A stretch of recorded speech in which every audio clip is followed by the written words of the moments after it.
O bônus hora.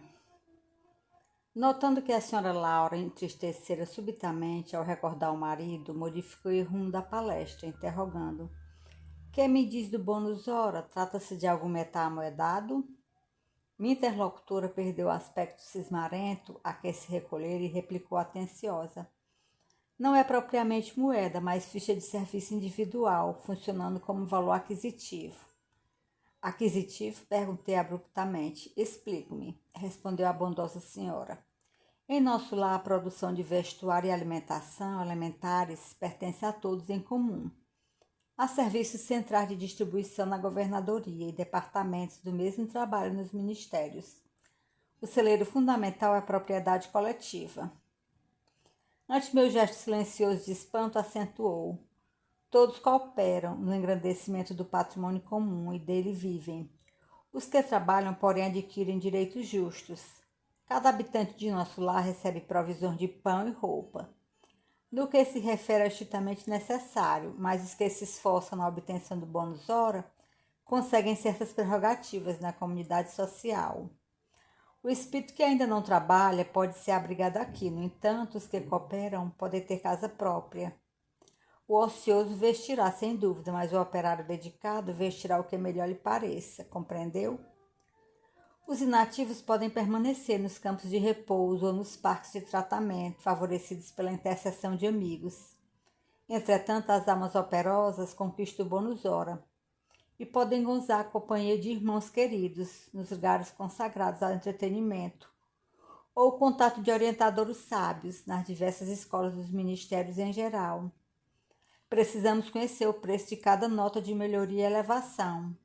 Cada um de nós, os que trabalhamos, deve dar no mínimo 8 horas de serviço útil, nas 24 horas de que o dia se constitui.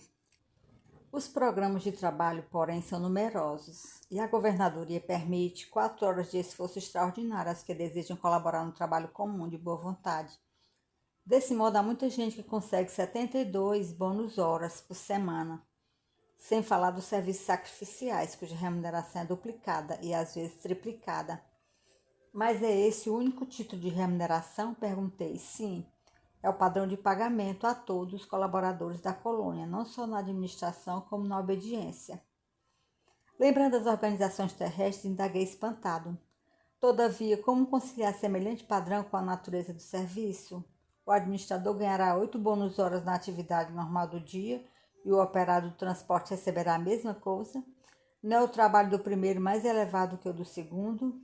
A senhora sorriu à pergunta e explicou. Tudo é relativo. Se na orientação ou na subalternidade o trabalho é de sacrifício pessoal, a expressão remunerativa é justamente multiplicada. Examinando, porém, mais detidamente a sua pergunta, precisamos, antes de mais nada, esquecer determinados prejuízos da terra. A natureza do serviço é problema dos mais importantes, contudo, na própria esfera da crosta é que o assunto apresenta a solução mais difícil. A maioria dos homens encarnados está simplesmente ensaiando o espírito de serviço e aprendendo a trabalhar nos diversos setores da vida humana. Por isso mesmo é imprescindível fixar as remunerações terrestres com maior atenção. Todo ganho externo do mundo é lucro transitório. Vemos trabalhadores obsediados pela questão de ganhar, transmitindo fortunas vultosas à inconsciência e à dissipação. Outros amontoam expressões bancárias que lhes servem de martírio pessoal e de ruim na família. Por outro lado, é indispensável considerar que 70% dos administradores terrenos não pesam os deveres morais que lhes competem e que a mesma percentagem pode ser adjudicada a quantos forem chamados à subordinação. Vivem quase todos a confessar a ausência do impulso vocacional, recebendo embora os proventos comuns aos cargos que ocupam. Governos e empresas pagam a médicos que se entregam à exploração de interesses outros e a operários que matam o tempo. Onde aí a natureza do serviço, há técnicos de indústria econômica que nunca prezaram integralmente a obrigação, que eles assistem e valem-se de leis magnânimas à maneira de moscas venenosas no pão sagrado, exigindo abonos, facilidades e aposentadorias. Creio, porém, que todos pagarão muito cara a displicência. Parece ainda distante o tempo em que os institutos sociais poderão determinar a qualidade do serviço dos homens. porque para o plano espiritual superior não se especificará teor de trabalho sem a consideração dos valores morais despendidos. Essas palavras despertavam-me para concepções novas. Percebendo minha sede de instrução, a interlocutora continuou. O verdadeiro ganho da criatura é de natureza espiritual e o bônus hora em nossa organização modifica-se em valor substancial, segundo a natureza dos nossos serviços. No Ministério da Regeneração temos o bônus hora regeneração. No Ministério do Esclarecimento, o bônus hora esclarecimento e assim por diante. Ora, examinando o provento espiritual, é razoável que a documentação de trabalho revele a essência do serviço. As aquisições fundamentais constituem-se de experiência, educação, enriquecimento de bênçãos divinas, extensão de possibilidades. Nesse prisma, os fatores assiduidade e dedicação representam aqui quase tudo. Em geral, em nossa cidade de transição, a maioria prepara-se com vistas à necessidade de regresso aos círculos carnais.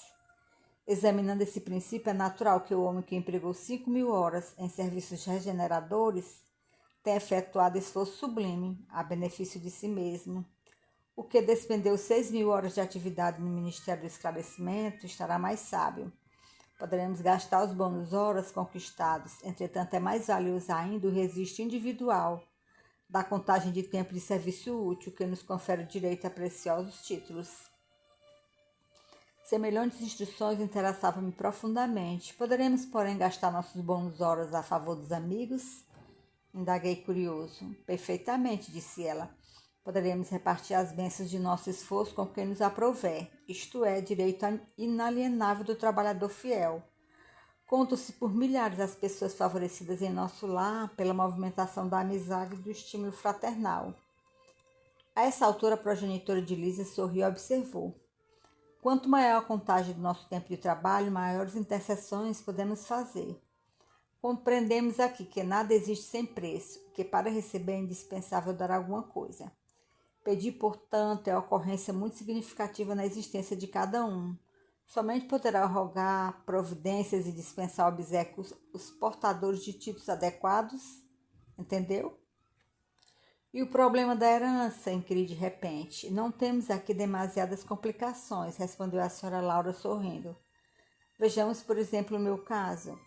Aproxima-se o tempo do meu regresso aos planos da crosta. Tenho comigo 3.000 bônus horas auxílio no meu quadro de economia pessoal. Não posso legá-los à minha filha que está a chegar, porque esses valores serão revertidos ao patrimônio comum, permanecendo minha família apenas com o direito de herança ao lar. No entanto, minha ficha de serviço autoriza-me a interceder por ela, organizando-lhe aqui trabalho e concurso amigo, assegurando-me igualmente o valioso auxílio da organização de nossa colônia espiritual durante minha permanência nos círculos carnais. Nesse cômputo, deixo de referir-me ao lucro maravilhoso que adquiri no capítulo da experiência. Nos anos de cooperação no Ministério do Auxílio, volto à Terra, investido de valores mais altos e demonstrando qualidades mais nobres de preparação ao êxito desejado. Ia prorromper em exclamações admirativas referentes ao processo simples de ganhar, aproveitar, cooperar e servir, confrontando aquelas soluções com os princípios imperantes no planeta, mas um vozeiro brando aproximou-se da casa. Antes que pudesse emitir qualquer observação, a senhora Laura murmurou satisfeita. Nossos queridos estão de volta, e levantou-se para atender.